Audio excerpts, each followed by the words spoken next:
Brought to you by Palvi Agrico. आता शेतीसाठी जे काही लागणार ते घरपोच मिळणार, तेही मोबाईलच्या एका क्लिकवर आहे. म्हणजे आत्ताशीच हा जो तुम्हाला मागे एक फलक पाहायला मिळतो ज्याच्यावर सत्याचा मोर्चा असं लिहिण्यात आलेला आहे आणि तसंच त्याच्यामध्ये ह्याचाही उल्लेख करण्यात आलेला आहे. एक ओळ त्याच्यामध्ये लिहिण्यात आलेली आहे की ही सत्तेची लढाई नाहीये तर ही सत्याची लढाई आहे. खोट्या मतदानाविरोधात खऱ्या मतदारांची ही लढाई आहे. अशा पद्धतीने त्याच्यावर मजकूर जो आहे तो लिहिण्यात आलेला आहे. सहसा अशा पद्धतीने मोर्चे वगैरे असतात त्यावेळेला मागच्या बॅनरवर आपल्याला नेत्यांचे फोटो, झेंडे, त्यांची चिन्ह हे सगळं पाहायला मिळतं. पण या स्टेजवर अशा पद्धतीने कुठल्याही पक्षाचा नाव, चिन्ह किंवा त्यांच्या नेत्यांचे फोटो नाही आहेत. तर हा मजकुरातनं हेच सांगण्याचा प्रयत्न आहे की हे खऱ्या मतदारांसाठी करणारी आमची ही लढाई आहे. हा त्यातनं मेसेज देण्याचा प्रयत्न सुरू झालेला आहे. इनफॅक्ट आता आपण जिथे आहोत इकडनं अगदी हाकेच्या अंतरावर काँग्रेसचं सुद्धा कार्यालय आहे इथलं मुंबईतलं. पण इथले जर बॅनर्स आणि पोस्टर्स पाहिले तर हे प्रामुख्याने आपल्याला शिवसेना, उद्धव बाळासाहेब ठाकरे पक्ष आणि मनसे या पक्षाचे बॅनर्स पाहायला मिळतात, त्यांचे पोस्टर्स पाहायला मिळतात, त्यांच्याच नेत्यांचे फोटो पाहायला मिळतात. जेव्हा की हा अख्खा मोर्चा महाविकास आघाडी, त्यांचे घटक पक्ष, ते प्रमुख 3 पक्ष आणि मनसे यांचा आहे. पण एक प्रकारे असंही दिसून येत आहे की या मोर्चाचा चेहरा कुठेतरी ठाकरे बंधूच होताना पाहायला मिळत आहेत. अर्थात झेंडे मागे जे लागलेले आहेत त्याच्यामध्ये काँग्रेसचा झेंडा आहे, पण बाकीचे बॅनर्स आणि पोस्टर्स लागलेले आहेत त्याच्यामध्ये कुठेही आपल्याला शिवसेना आणि मनसेचे नेते वगळता इतर नेत्यांचे मोठमोठे बॅनर्स लागलेले आहेत अशी परिस्थिती पाहायला मिळत नाहीये. दुसरीकडे हा संपूर्ण तो महापालिका मार्ग आहे. तुम्ही माझ्या मागे जर पाहिलं तर हा अख्खा मोठा मार्ग जो आहे तिथनं हा मोर्चा म्हणजे फॅशन स्ट्रीट पासनं अगदी हाकेच्या अंतरापासून हा मार्गाला सुरुवात होते आणि इथनं हा सरळ सगळा मोर्चा इथे चालत येईल. इथे बॅरिकेड्स लावण्यात आलेले आहेत आणि इथे स्टेज सुद्धा आहे. त्यामुळे इथे येऊन हा मोर्चा थांबल्यानंतर इथे येऊन महाविकास आघाडीतले आणि मनसेच्या नेत्यांची भाषणं होतील. 2-2 मिनिटांची भाषणं असतील. फार सभेसारखी दीर्घ ती भाषणं नसणार आहेत, पण थोडक्यात ती भाषणं होणार आहेत. आणि यात खरं तर असंही पहिले सुचवलं जात होतं की एकानेच भाषण करावं, पण तसं त्याच्यावर एकमत झालेलं नाहीये. प्रत्येकच नेत्याला म्हणजे प्रत्येक पक्ष जो याच्यात सहभागी होतोय त्या पक्षाच्या एका प्रतिनिधीला तरी इथे भाषण करण्याची संधी जी आहे ती मिळणार आहे. मुंबई महानगरपालिका 2-1 महिन्यांपूर्वी आपल्याला हाच रस्ता जो आहे तो मराठा आंदोलकांनी व्यापलेला पाहायला मिळत होता आणि त्यावेळेला याच्यावर टीका सुद्धा झालेली होती की मराठा आंदोलक अचानक इथे धडकले. हा संपूर्ण रस्ता जो आहे तो त्यांनी व्यापून टाकलेला होता. इथे दुतर्फा सगळे त्यांचे ट्रक्स लागलेले होते कारण त्याच्यातनं त्यांना खायला जे लागणार होतं ते सगळं साहित्य आणण्यात आलेलं होतं. पण आता सुद्धा हीच परिस्थिती आहे की हा मुंबई महानगरपालिकेचा संपूर्ण जो मार्ग आहे तो पूर्णपणे ब्लॉक करण्यात आलेला आहे. आता दुपारी 1 ते 4 इकडनं कुठलीही रहदारी ही होणार नाहीये आणि त्याच्यानंतर 4 वाजेपर्यंत हा मोर्चा आटोपण्याचा प्रयत्न असणार आहे. कारण की 4 नंतर इथले ऑफिसेस जे आहेत ते सुटायला सुरुवात होते. अर्थात आजचा शनिवारचा दिवस आहे त्यामुळे नेहमीप्रमाणे फुल फ्लेज ऑफिसेस सुरू नसतात. पण तरी जे कोणी वर्किंग क्लास इथे येत असतील, नोकरदार वर्ग असतील त्यांना अडचण व्हायला नको. कारण की ही मुंबई महानगरपालिका आणि त्याच्या एक्झॅक्टली मागे छत्रपती शिवाजी महाराज टर्मिनस आहे. त्यामुळे तिकडने मोठ्या संख्येने लोकल मधनं जाणारे प्रवासी असतात आणि त्यांना अडथळा व्हायला नको यासाठी हा महामार्ग दुपारी 4 वाजेपर्यंत रिकामा करावा त्यांना लागणार आहे. या मोर्चाला परवानगी नाही आहे. तर मला असं वाटतं की आपण इथे काही नेते सुद्धा आहेत त्यांच्याशी बोलण्याचा प्रयत्न करूया. शिवसेना, उद्धव बाळासाहेब ठाकरे पक्षाचे आनंद दुबे इथे आहेत, माहिती इकडे त्यांच्याशी बोलण्याचा प्रयत्न करूया. मला सांगा, मोर्चाला परवानगी मिळालेली नाहीये तरी सुद्धा हा मुख्य रस्ता ब्लॉक करण्यात महत्त्वाचा विषय हे आहे की मोर्चा कोणासाठी आहेत? मुंबईकरांसाठी आहेत. मुंबईकरांसाठी परवानगी काय आणि नान परवानगी काय?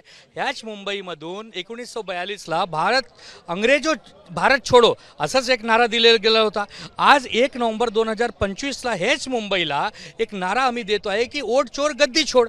ज्याप्रमाणे निवडणूक आयोगाने आम्ही वारंवार विनंती करून पण ते निवडणूक आयोगाने आमची बाजू नाही ऐकली, आमचे विचार नाही ऐकले आणि ते तानाशाही आणि अहंकारी म्हणून काम करत आहे. त्यांच्या विरोधात हे मोर्चा आहे आणि ह्या मोर्चामध्ये आम्ही सगळ्यांना आव्हान दिलं आहे.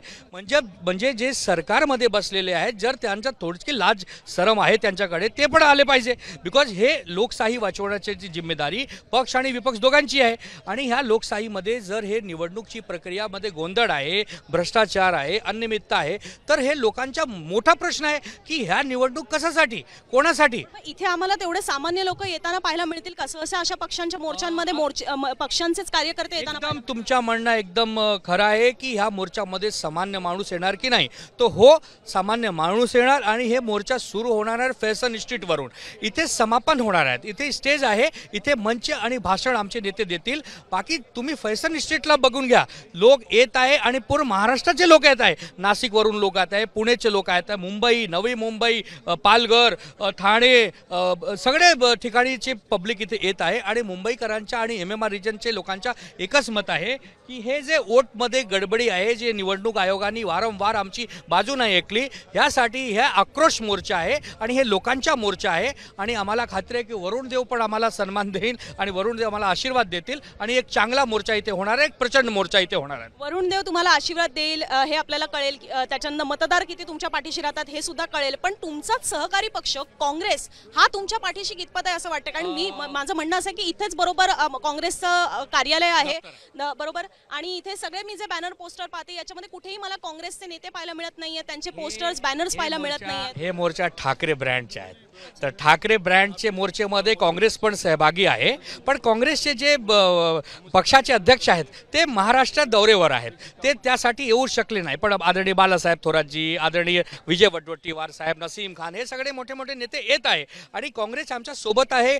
रमेश चन्नीतेलाजीच्या संपर्कात आम्ही आहोत. मल्लिकार्जुन खरगे, राहुल गांधीजी, सगळ्यांची बोलणी घालणी सुरू आहे. आदरणीय उद्धव ठाकरे साहेब आणि काँग्रेसच्या हायकमान या आपसामध्ये संपर्कात आहे. हे महाराष्ट्र इकाईचे नेते समजा नाही आले तर काही नाही, जिथे दरोडा पडला आहे गावचे लोक इकडे आहे, एक दोन माणूस नाही तर काही फरक पडत नाही. काँग्रेस आमच्या सोबत आहे. काँग्रेस ज्या ताकदीने यायला पाहिजे होता तर त्या ताकदीने काँग्रेस का येत नाही हे काँग्रेसला माहीत आहे. आम्हाला फक्त माहीत आहे की काँग्रेस आमच्या सोबत आहे आणि काँग्रेसच्या शीर्ष नेतृत्व आमच्या सोबत आहे. बाकी ह्या मोर्चानंतर आपण ठरवू, एक विचार करू, एक चिंतन करू की का असा झाला, काँग्रेसचे प्रदेश अध्यक्ष का येत नाही, याच्यावर नंतर बोलू. आज हे मुंबईकरांचा मोर्चा आहे आणि मुंबईकरांसाठी आपण काम करू. एक शेवटचा प्रश्न की ठाकरे हा पक्ष म्हटला की स्वाभाविकपणे एक पहिला चेहरा समोर येतो, ते म्हणजे संजय राऊत. कालच त्यांच्या प्रकृतीविषयी समजलेला आहे, तर त्यांच्याशी काही बोलणं झालं काही? संजय राऊत साहेब आजारी आहेत. संजय राऊत साहेबांनी स्वतः पत्र ट्विट करून सांगितलं आहे की मी 1-2 महिन्यासाठी आजारी आहेत आणि पंतप्रधान देवेंद्र फडणवीसजी, उद्धव बाळासाहेब ठाकरेजी, राज ठाकरे सगळ्यांनी त्यांची काळजी घेतली आहे. आम्हाला पूर्ण विश्वास आहे लवकरच राऊत साहेब पुन्हा मैदानात येतील आणि जे राऊत साहेबांचा तोप आहे ते तोप पुन्हा लोकांसमोर हे दाखतील आणि विरोधकांना पोटात जे त्यांच्या मना असत दुखतात ते पोटामध्ये दुखणारच आहे विरोधकांना, की राऊत साहेबचा पर्याय नाही राजकारणामध्ये. धन्यवाद आमच्याशी संवाद साधल्याबद्दल. तर आता ही गोष्ट स्पष्ट आहे की आजच्या मोर्चाला संजय राऊत येऊ शकणार नाहीत. पुढचे 2 महिने सुद्धा ते कदाचित नसतीलच, कारण की त्यांची प्रकृती ही सध्या खराब आहे आणि त्यामुळे त्यांच्यावर उपचार सुरू आहेत. पण आताच इथे खुर्च्या मांडायला सुद्धा सुरुवात झालेली आहे. याचा अर्थ भाषणं होतील, महत्त्वाच्या नेत्यांना सुद्धा मंचावर थांबण्याची संधी मिळणार आहे. आणि आणखीन एक महत्त्वाचा उल्लेख इथे करण्यात आला तो म्हणजे काँग्रेस संदर्भातला. हा उल्लेख वारंवार यासाठी केला जात आहे कारण की मुंबई काँग्रेसच्या अध्यक्ष आहेत वर्षा गायकवाड. आतापर्यंत ह्या सगळ्या म्हणजे ज्या वेळेला निवडणूक आयोगाकडे जाणं असेल, पत्रकार परिषदा संबोधन असेल किंवा परमिशनसाठी जाणं असेल किंवा ही सभा असेल किंवा हा मोर्चा असेल, या कुठल्याही ठिकाणी मुंबई काँग्रेसच्या अध्यक्ष वर्षा गायकवाड पाहायला मिळाल्या नाहीत. मी परत हा उल्लेख करते कारण की लिटरली इथेच मागे काँग्रेसचं मुंबईतलं एक महत्त्वाचं कार्यालय आहे. असं असून सुद्धा इथे कुठल्याही पद्धतीचे बॅनर पोस्टर लागलेले नाही आहेत. शिवसेना उद्धव बाळासाहेब ठाकरे पक्षाच्या प्रवक्त्यांचं सुद्धा याच्यामध्ये हेच म्हणणं आहे की काँग्रेस आमच्या सोबत आहे आणि आजच्या मोर्चामध्ये जरी महाराष्ट्र काँग्रेस अध्यक्ष हर्षवर्धन सपकाळ किंवा मुंबई काँग्रेस अध्यक्ष वर्षा गायकवाड येऊ शकल्या नाही तरी सुद्धा बाळासाहेब थोरात एक महत्त्वाचे ज्येष्ठ नेते आहेत, ते मात्र येणार आहेत अशी ही माहिती आहे. आता मग आजपासून आणखीन एक उल्लेख झालेला आहे तो म्हणजे की रस्ता ब्लॉक होण्यासंदर्भातला. तर हा रस्ता जरी इथे आपल्याला रहदारीसाठी ब्लॉक होताना पाहायला मिळत असला, आताच इथे एक ॲम्ब्युलन्स सुद्धा येते आणि आपल्याला पाहायला मिळते की त्या ॲम्ब्युलन्सला सुद्धा आता इथून जाणं शक्य होणार नाहीये. ही महत्त्वाची बाब आहे. खरं तर ॲम्ब्युलन्स येते म्हटल्यानंतर इथनं परवानगी द्यायला हवी होती आणि ती परवानगी द्यायला हवी होती. कदाचित त्याबद्दलचं आता हे बॅरिकेड ओपन केलं जातं. ॲम्ब्युलन्स माघारी फिरते आणि ॲम्ब्युलन्स मधला सायरन वाजतोय, याचा अर्थ ती इमर्जन्सीमध्ये आहे, तिला आत्ताच्या आत्ता रिलीफ करणं गरजेचं आहे आणि बॅरिकेड सुद्धा त्याच्यासाठी उघडण्यात आलेले आहेत. त्यामुळे जो रस्ता वाहतुकीसाठी बंद करण्यात आलेला होता त्याच्यासाठी स्वतः शिवसेनेचे प्रवक्ते सुद्धा इथे तो बॅरिकेड ओढताना आपल्याला पाहायला मिळतात आणि ॲम्ब्युलन्सला इथनं जाण्यासाठी मार्ग मोकळा करण्यात आलेला आहे. सगळे बॅरिकेड्स इकडचे सुरू करण्यात आलेले आहेत आणि ही ॲम्ब्युलन्स जी आहे ती आता इथनं जाऊ देण्यात आलेली आहे. खरं तर हा मार्ग बंद करण्यात आलेला आहे म्हटल्यानंतर तिथे मागे उपस्थित असलेले कदाचित वाहतूक पोलीस असतील किंवा पोलीस यांनी ॲम्ब्युलन्सला ती दिशा दाखवायला हवी होती, पर्यायी मार्गाचं हे सांगायला हवं होतं, पण एमर्जन्सीमुळे कदाचित सोडण्यात आलेलं असावं आणि इथे सुद्धा त्याबद्दलचं सहकार्य करण्यात आलेलं आहे आणि हे रस्ते मोकळे करून ॲम्ब्युलन्सला वाट दाखवून देण्यात आलेली आहे. एक फक्त भगवा झेंडा आहे आणि समोर सत्याचा मोर्चा असं एक छोटेखानी व्यासपीठ उभं करण्यात आलेलं आहे आणि आत्ताशी त्याच्यात खुर्च्या लावण्यात आलेल्या आहेत. बाकी अजून तिथे कुठलीही तयारी झालेली नाही. नेते पोहोचलेले नाहीत. नेते हे आपल्याला फॅशन स्ट्रीटपासनं पुढे मोर्चामध्ये मध्ये येताना पाहायला मिळतील. हा रस्ता जो आहे तो पूर्णपणे बंद करण्यात आलेला आहे आणि इथे बाकी तुम्हाला जर पाहायला मिळाला, आता मी तुम्हाला दाखवते की कसं ह्याच्यामध्ये फक्त ठाकरे बंधूंची आपल्याला छाप पाहायला मिळते, कारण की इथे वरती एक ही पांढरी पट्टी लावण्यात आलेली आहे ज्याच्यावर महाविकास आघाडी असा एक लोगो लावण्यात आलेला आहे. त्याच्यावर शरदचंद्र पवार यांच्या पक्षाची तुतारीचं चिन्ह तर त्यांनी हे लावलेलं आहे असं आपण सांगू शकतो. त्याच्यानंतर इथून जर तुम्ही पाहिलं तर माझ्या मागे आता हे जे आहे हे मुंबई काँग्रेसचं कार्यालय तुम्हाला इथे पाहायला मिळेल, ज्याच्यावर मुंबई काँग्रेसच्या अध्यक्षा वर्षा गायकवाड आणि इतर काँग्रेसचे सगळे दिल्लीतले किंवा राष्ट्रीय पातळीवरच्या नेत्यांचे फोटो आहेत. इथे हे पोस्टर असून सुद्धा हे कायमस्वरूपी असतं कारण की इथे त्यांचं कार्यालय आहे. पण हे इथे कार्यालय आणि पोस्टर असून सुद्धा आता तुम्ही माझ्या मागे मी तुम्हाला दाखवते की इकडनं हे सगळे जे झेंडे लावण्यात आलेले आहेत या सगळ्या झेंड्यांमध्ये एक कॉमन हा असा फक्त एक भगवा झेंडा लावण्यात आलेला आहे. त्याच्यानंतर हा झेंडा जो आहे हा राष्ट्रवादी काँग्रेस शरदचंद्र पवार पक्षाचा आहे. त्याच्यानंतर डाव्या पक्षांचे आणि सोबतच मनसे आणि शिवसेना उद्धव बाळासाहेब ठाकरे या 4 ते 5 पक्षांचे झेंडे आपल्याला पाहायला मिळतात. पण याच्यामध्ये काँग्रेसचा झेंडा नाही. सगळे जे बॅनर्स लावण्यात आलेले आहेत, पोस्टर्स लावण्यात आलेले आहेत त्याच्यामध्ये सुद्धा कुठेही काँग्रेस आपल्याला पाहायला मिळत नाहीये. त्याच्यानंतर इथे सुद्धा राष्ट्रवादी काँग्रेसकडनं सुद्धा कुठल्याही नेत्याचा फोटो वापरण्यात आलेला नाही. नेते हे फक्त शिवसेना उद्धव ठाकरे पक्षाकडनं उद्धव ठाकरे, बाळासाहेब ठाकरे, राज ठाकरे किंवा आदित्य ठाकरे या 4 नेत्यांचे फोटो काही बॅनर्सवर पाहायला मिळत आहेत. इतर कुठल्याही नेत्यांचे फोटो या कुठल्याही बॅनर्सवर पाहायला मिळत नाहीयेत. हा पोस्टर जो आहे हा शरद पवार यांच्या राष्ट्रवादी काँग्रेसकडनं लावण्यात आलेला आहे, ज्याच्यावर सुद्धा ही सत्तेची लढाई नाही, सत्याची लढाई आहे, खऱ्या मतदारांची लढाई आहे, खोट्या मतदारांची नाही.